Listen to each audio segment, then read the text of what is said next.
नमस्कार दोस्तों, आप सभी का स्वागत है मेरे YouTube चैनल पे। आज हम एक ऐसे वाक्य के बारे में बात करने जा रहे हैं, जिसने ना जाने कितने लोगों की ज़िंदगियाँ बदली हैं। यह वाक्य और किसी का नहीं, बल्कि हमारे पूजनीय स्वामी विवेकानंद जी का है। उन्होंने कहा है, उठो, जागो और तब तक मत रुको, जब तक लक्ष्य की प्राप्ति ना हो जाए। तो इस वीडियो में हम कुछ चीज़ों को डिटेल में समझेंगे कि पहले इस वाक्य का असली मतलब क्या है और स्वामी विवेकानंद जी ने इसे क्यों कहा था, क्या तात्पर्य था उनके कहने का। और तीसरा जो कि सबसे महत्वपूर्ण है कि इस वाक्य को हम अपने जीवन में कैसे उतार सकते हैं, अपने दैनिक गतिविधियाँ अपने लक्ष्य को प्राप्त करने के लिए इसे कैसे मोटिवेशन इंस्पिरेशन के तौर पे यूज़ कर सकते हैं। क्योंकि कुछ कुछ भी चीज़ें हम पढ़ते हैं, कुछ जानते हैं, जब तक हम अपने लाइफ में उसे उतार नहीं सकते तब तक उसका कोई अर्थ नहीं रहता। तो इसे आज हम डिटेल में समझेंगे, क्योंकि बहुत बार ऐसा होता है हम लोग ऊपर ऊपर से चीज़ों को समझ जाते हैं, लेकिन उसका प्रैक्टिकल इम्प्लीमेंटेशन नहीं जानते कि उसे अपने जीवन में उतारा कैसे जाए। तो आज हम इसी के बारे में बात करेंगे। सबसे पहला स्टेप है, हम जानेंगे कि इनमें जो शब्द यूज़ हुए हैं उसका मतलब क्या है। क्योंकि एक बार हम कोई वाक्य के असली शब्दों को जान जाए तो उसके तात्पर्य सही में किस लिए कहा गया है वो हमें समझ में आ जाएगी। तो सबसे पहले समझते हैं पहला शब्द जो कि लिखा है उठो। इसका मतलब है आप आलस्य को छोड़ो, नींद को छोड़ो, डर को छोड़ो। क्योंकि जो आलस्य है, जो नींद है, जो डर है, ये चीज़ें हमारे ग्रोथ को रोकती है। ये हमारे आगे बढ़ने में बाधा डालती है। जैसे कोई दो इंसान हैं, वो सेम चीज़ के पीछे सेम चीज़ को लक्ष्य मान के चल रहा है।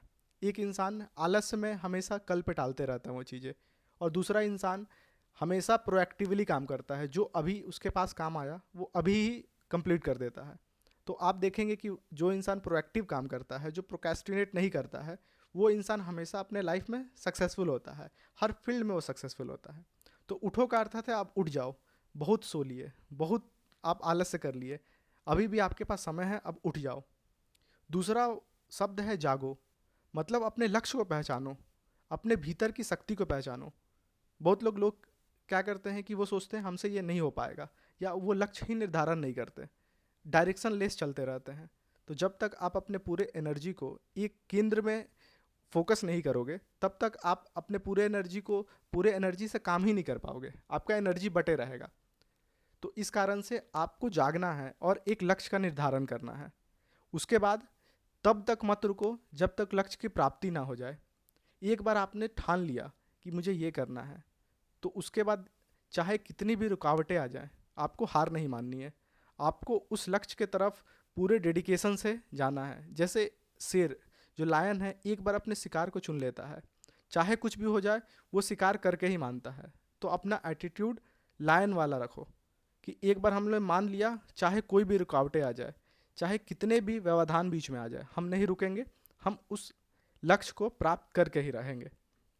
तो यह एक मोटिवेशन लाइन ही नहीं है, बल्कि ये आप जीवन शैली में उतारो। क्योंकि एक बार आपका माइंडसेट ऐसा हो गया कि आप कुछ प्रण लेते हैं, कुछ रिजोल्यूशन लेते हैं और उसे पूरा करते हैं, तो धीरे धीरे ये आदतें में कन्वर्ट होने रहेगा।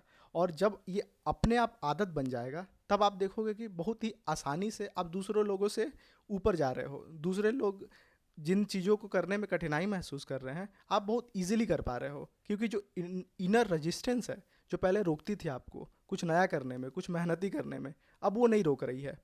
तो इससे आपको ये भी समझना है कि जितने लोग भी सफल हैं, वो भाग्य से सफल नहीं है, उन्होंने संघर्ष किया है। उस स्थिति पे जाने के लिए उन्होंने काफ़ी मेहनत की है। तो अगर आप भी मेहनत करोगे तो आप भी उस स्थिति पे पहुंच जाओगे। और आपने सुना ही होगा कि जो भाग्य भी है वो बहादुरों का ही साथ देती है। आप जब उठ के कदम आगे चलाओगे, तभी भाग्य भी आपका साथ देगी। या बैठ के अगर रोते रहोगे या प्रोक्रेस्टिनेट करते रहोगे, तो भाग्य भी आपका साथ नहीं देने वाली। तो अब स्वामी विवेकानंद जी ने ये जो बातें कही हैं, वो इसके जीते जागते उदाहरण हैं। जैसे वो एक सामान्य परिवार से निकलकर उन्होंने पूरे भारत का प्रतिनिधित्व किया, और भारतीय दर्शन जो है इसका परिचय विश्व भर में दिया। आपको 1893 का शिकागो का भाषण भी याद होगा, जो कि इतिहास के पन्नों में दर्ज है। वो एक ऐसा भाषण था जो कभी हम एज अ भारतीय गर्व करते हैं और कभी भूल नहीं सकते। और उन्होंने भारत की युवाओं को जागने का बीड़ा उठाया था कि हमारे युवा जागे। इस कारण से आप देखोगे कि उनके जन्म दिवस को 12 जनवरी जो है हम यूथ डे के रूप में मनाते भी हैं। ठीक है। तो उनका मानना था कि तुम कमज़ोर नहीं हो, तुम वो शक्ति हो जिसे खुद नहीं पता कि तुम क्या कर सकते हो। तो अंदर का जो सेंटर है जिसमें पूरे पावर है उसको जानो, और वो डेडिकेशन और डिसिप्लिन से ही जाना जा सकता है। अब हम आते हैं कि इसे हम, ये तो फिलोसफिकल बातें होंगी, आपको लगेगा कि ये तो सब चीज़ बताते हैं, ये मोटिवेशनल चीज़ें हैं, हमारा रेलेवेंस क्या है, ये ऊपर ऊपर ही बातें होगी। अब हम बात करते हैं कि इसे हम अपने डे टू डे लाइफ में कैसे यूज़ कर सकते हैं, और इसे हर वर्ग के लोग कैसे यूज़ कर सकते हैं। जैसे आज देखो, आज के लाइफ में क्या हो रही है कि हम छोटी छोटी जो परेशानियां हैं उनसे हार मान जा रहे हैं। जैसे जो विद्यार्थी हैं वो एग्ज़ाम का स्ट्रेस ले ले रहे हैं, जो ग्रेजुएट्स हैं उन्हें जॉब नहीं मिल रही है, या रिलेशनशिप इश्यूज बहुत सारे हैं, या हमें सोशल, आजकल जो सोशल मीडिया पेनिट्रेशन है उसके वजह से कंपैरिजन एंजाइटी हो चुकी है। आप एक लोग के लाइफस्टाइल को देख रहे हैं और सोच रहे हो कि मेरा लाइफस्टाइल भी वैसा होना चाहिए, लेकिन आपको रियलिटी नहीं पता है, बिहाइंड द सीन आपको नहीं पता है कि उसका लाइफ एक्चुअल में कैसा है, क्योंकि वो सिर्फ एडवर्टाइज किया जा रहा है आपके सामने। तो इस कारण से आपको थोड़ा रेशनली सोचने की ज़रूरत है यहाँ पर। तो आपको यहाँ आप समझ में आ जाना चाहिए कि हमारा जो संघर्ष है, हमारा जो यूनिडायरेक्शनल गोल है, जो एम है, यही हमें सफलता दिलाएगा। तो आप ये इस चीज़ को अपने जीवन का लक्ष्य बना लो। एक जीवन में अपने एक दिशा दो, अपने एक लक्ष्य को मान लो कि मुझे ये करना है जीवन में। उसके बाद सोसाइटी क्या बोल रहा है, आपकी फैमिली क्या बोल रही है, या सोशल मीडिया क्या कर रहा है, इस पे आपका ध्यान नहीं जाना चाहिए। आपका पूरा एनर्जी, पूरा फोकस उस लक्ष्य के तरफ रहना चाहिए कि मुझे ये करना है। क्योंकि आप कोई भी सक्सेसफुल सफल लोगों का एग्जाम्पल उठा के देख लो, उन्होंने अपने एक लक्ष्य को निर्धारण किया और उसके बाद उस लक्ष्य पे बढ़ते गए कि मुझे यही करना है। तो स्पष्टता बहुत इंपॉर्टेंट है। आप उस गोल को लिख के अपने कमरे में चिपका लो, क्योंकि जब जब आप देखोगे उस गोल को तो आपके अंदर से मोटिवेशन आएगा, हाँ मुझे करना है, ये करना है। तभी वो, अगर आप पैसिव मोटिवेशन का बात करिए, एक पैसिव मोटिवेशन का तरीका है, लेकिन स्लोली आपको उसको एक्टिव मोटिवेशन में कन्वर्ट करना होगा, जो कि आपके अंदर से आएगी। और इसका एकमात्र तरीका है डिसिप्लिन। आप रेगुलर, डेली अगर उसी काम को करते हो तो धीरे धीरे देखोगे कि वो डिसिप्लिन, वो मेहनत रंग लाने लगेगी, और आपका जो माइंडसेट है उसके तरफ झुकाव होने लगेगा। अब देखिए इसमें रुकावटें क्या क्या आ सकती है।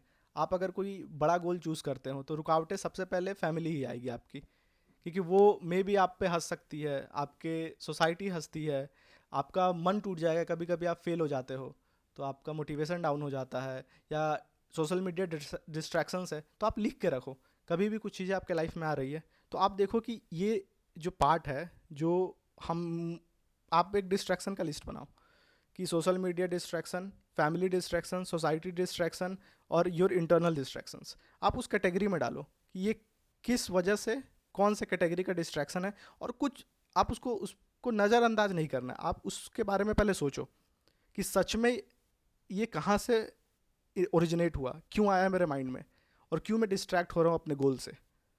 एक बार आपने उसे जान लिया कि हाँ ये कारण है, तो एक बार कारण जानने के बाद वो अपने आप सॉल्यूशन मिल जाता है। हम लोग क्या करते हैं, चीज़ों को अवॉइड करते हैं।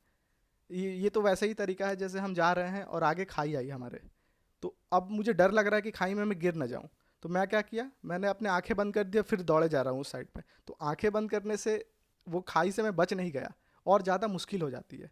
इसीलिए जब कुछ प्रॉब्लम आता है उसको देखो, देखने मात्र से सॉल्व हो जाएगा। जैसे इस एग्जाम्पल में अगर आप खाई को देख लोगे तो आप रुक जाओगे, आपका प्रॉब्लम ऑटोमेटिकली सॉल्व हो जाएगा, because every problem consist it's solution if you have the clear vision. तो वो क्लियर विजन चाहिए आपको, तो इससे आप क्लियर विजन भी ला सकते हैं। तो आपने एक कोट सुना भी होगा कि ठोकरें उन्हीं को लगती है जिनमें चलने की हिम्मत होती है, जो चलने की हिम्मत करता है। तो ये चीज़ें आप हमेशा करो। और दूसरा, आप बहुत सारे प्रेरणादायक कहानियाँ सुन सकते हो। अगर आप किसी पॉइंट पे डीमोटिवेट हो जा रहे हो, आपको इंस्पिरेशन की कमी हो रही है, तो आप किसी भी फील्ड में हो, जैसे आजकल लोग यूपीएससी का प्रिपरेशन कर रहे हैं, तो उस फील्ड में हो और आपका एक दो अटैम्प्ट नहीं हो पा रहा है, तो आप ट्राई कर सकते हो। आप देखने की जिन्होंने 6th अटैम्प्ट 7th अटैम्प्ट में अपने लास्ट अटैम्प्ट में निकाला है, वो प्रेरणादायक एक कहानी आपकी बन सकती है। या आप अगर एंटरप्रेन्योरशिप कर रहे हो तो आप फेसबुक गूगल का आप स्टोरी पढ़ सकते हो, सक्सेस स्टोरी की, कैसे उन्होंने स्टार्ट किया, कैसे अपने मोटिवेशन को उन्होंने कंसिस्टेंट रखा और अपने लाइफस्टाइल को कैसे मैनेज किया ओवर द टाइम, मेंटल उन कंसेप्ट क्या था उनका, स्ट्रक्चरिंग क्या था उनका, हर चीज़ आपको डिटेल में आप जान सकते हो। वो एक तरह से मोटिवेशनल फैक्टर के तरफ में काम आएगा। सो अब अंतिम संदेश इस वीडियो का क्या था? हम आते हैं विवेकानंद जी के कोट पे, उठो जागो और तब तक मत रुको जब तक लक्ष्य की प्राप्ति ना हो जाए। क्योंकि उठना जरूरी है क्योंकि समय है आपके पास, जागना जरूरी है क्योंकि अभी सपना अधूरा है, और रुकना नहीं है क्योंकि आप कर सकते हो, आप में वो तैयारी है, आप में वो पावर है, आप में ताकत है, आप में हर कुछ करने का सामर्थ्य और अभी समय दोनों हैं। तो इस कारण से आप तैयार हो जाओ उठने के लिए, अपने अंदर की शक्ति को पहचानो और आप लिखो, अपने जहाँ भी पढ़ते हो या जो भी लक्ष्य है अपने एक पेपर में काट के वहाँ लिख दो कि मैं तब तक नहीं रुकूंगा जब तक अपना लक्ष्य ना प्राप्त कर ले, और अपना लक्ष्य नीचे लिखो। और आपको वीडियो अच्छा लग रहा है तो ये चीज़ें मुझे कमेंट सेक्शन में भी लिखो कि आपका क्या लक्ष्य है। इस दिन मैंने ये लक्ष्य लिया था और इस दिन मैं ये लक्ष्य को पूरा करूँगा और इतने दिन तक का स्ट्रिक मैं कंटिन्यू करूँगा जो भी लक्ष्य को प्राप्त करने के लिए मुझे ये आए। तो आज यहीं तक रखते हैं इस वीडियो को, और इन वीडियो को आप अपने दोस्तों के साथ शेयर कर सकते हैं जो भी अभी अपने संघर्ष काल में हैं, जो निराश हैं या लक्ष्य से भटक चुके हैं, और उन्हें याद दिलाओ, उठो जागो और तब तक मत रुको जब तक लक्ष्य की प्राप्ति ना हो जाए। और चैनल को सब्सक्राइब करें, लाइक करें।